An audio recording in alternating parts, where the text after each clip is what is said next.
চিকিৎসক পড়ুয়াদের নিরাপত্তায় প্রশ্ন। সাগর দত্তের চিকিৎসকের বিরুদ্ধে অভিযোগ, কাঠগড়ায় ফার্মাকোলজির অধ্যাপক চিকিৎসক। দিনে দুবার ব্যবহার করো স্টপেজ ক্রিম আর নিজেকে রাখো এভারগ্রিন কেয়াশেড আরোমা থেরাপির স্টপেজ ক্রিম, আর খুঁজে পাও নতুন আমিকে। ভাইভায় মেয়েদের অশালীল প্রশ্ন করার অভিযোগ। দেখুন, আমার আগে যে ছেলেটি এবং থার্ড সেমিস্টারের ফার্মা ভাইভা, আমার আগে যে ছেলেটি এবং আমার পরে যে ছেলেটি, আমার আগে যে গেল সে গেল, 5 মিনিট ভাইভা হলো, চলে এলো। আমি গেলাম, বস কি নাম, বাবার নাম কি, বাবা কি করেন, মায়ের নাম কি, মা কি করেন, বাড়িতে ভাই বোন আছে কিনা, ঠিক আছে এই অব্দি মেনে নিলাম। তারপরে নাম থেকে শুরু, তুই ব্রাহ্মণ, তোর বাড়িতে তোকে এই শেখানো হয়েছে, তোর বাড়িতে তোকে ওই শেখানো হয়েছে, তুই মুখে কি ক্রিম মাখিস, তুই ঠোঁটে কি মাখিস,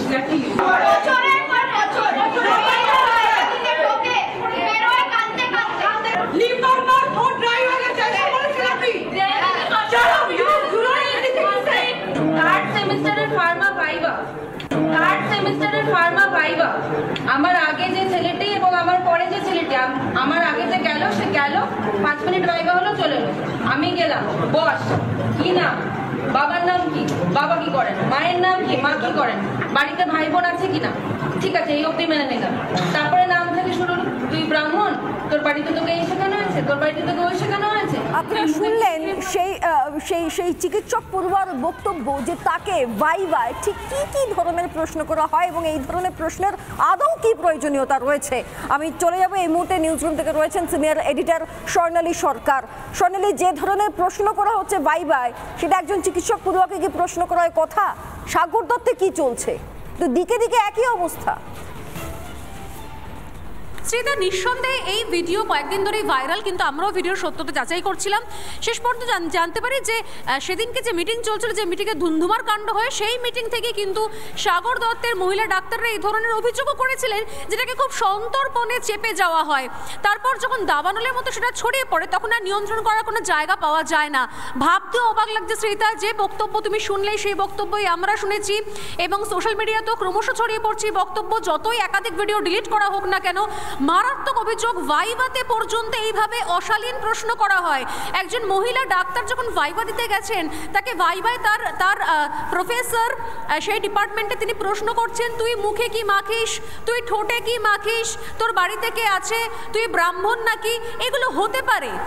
মানে আমি বলছি, শুধুমাত্র আরজি কর নিয়ে আমরা কথা বলছি, আরজি করের বাইরে গোটা রাজ্যের বাংলার বিভিন্ন সরকারি হাসপাতালগুলোতে চলছেটা কি? আরও কিছু অভয়া তৈরির কারখানা চলছে কি? মানে আবার একটা অভয়া কখন ঘটনা ঘটবে তার জন্য আমরা অপেক্ষা করে রয়েছি কি? আবার একটা অভয়ার ঘটনা ঘটবে তবে আমাদের টনক নড়বে, তবে স্বাস্থ্য দপ্তরে টনক নড়বে, তবে স্বাস্থ্য ভবন থেকে একে সাসপেন্ড করবে, ওকে সাসপেন্ড করবে, একে ডেকে পাঠাবে, তারপর একটা সিবিআই এনকোয়ারি হবে, লম্বা সে এনকোয়ারি চলতে থাকবে। মানে চলছেটা কি? কেন এই বিষয়গুলোকে আইডেন্টিফাই করা হচ্ছে না?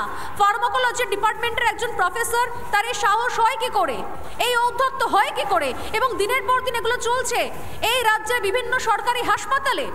এক শ্রেণীর ডাক্তাররা তারা সিন্ডিকেট বানিয়ে, লবি বানিয়ে, থ্রেড সিন্ডিকেট তৈরি করে এই ধরনের কাজ করছে, এবং যেখানে এই ধরনের কথা শোনার পর মনে করা হচ্ছে যে কোনো মুহূর্তে, যে কোনো দিন অন্য কোনো সরকারি হাসপাতালেও কোনো মহিলা চিকিৎসকের সঙ্গে, কোনো মহিলা স্বাস্থ্যকর্মীর সঙ্গে যা খুশি ঘটতে পারে সৃজিতা।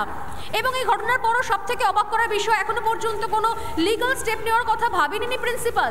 তিনি বলেছেন তিনি নাকি একটা কমিটি তৈরি করবেন, সেই কমিটি নাকি খতিয়ে দেখবে।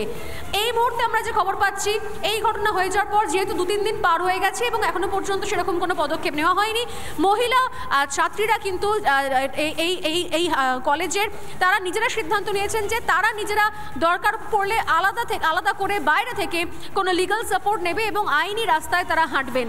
এই খবর আমরা এখনো পর্যন্ত পাচ্ছি। কিন্তু যে প্রশ্ন মাথাচাড়া দিচ্ছে, তাহলে কি এই শহর, এই কলকাতা এবং এই রাজ্যের একাধিক সরকারি হাসপাতালে এই মুহূর্তে এই ধরনের পরিবেশ হয়ে রয়েছে, এক একটা আরজিকর তৈরি হয়ে রয়েছে, এবং আবার কখন কোন দিন কোন অভয়ার ঘটনা ঘটবে, তারপর আমরা আবার রাস্তায় নামবো, আবার মিছিল করব, কিন্তু স্বাস্থ্য দপ্তর আগে থেকে কোনো রকমের পদক্ষেপ নেবে না, কোনো রকম ব্যবস্থা করবে না। শ্রীতা, একদম তোমার ধন্যবাদ স্বর্ণালী। আমরা কথা বলছিলাম সিনিয়র এডিটর স্বর্ণালী সরকারের সঙ্গে, এবং খুব গুরুত্বপূর্ণ কিছু প্রশ্ন উঠে এলো যে সত্যি তো যেখানে সমস্যা হচ্ছে সেখানকার প্রিন্সিপাল, স্বাস্থ্য ভবন, এরা কোথাও কিছু করবে না? তাদেরকে নিজেদের মতো করে নিজেদেরকে শক্তিশালী করতে হবে, বারবার প্রশ্ন তুলতে হবে কেন?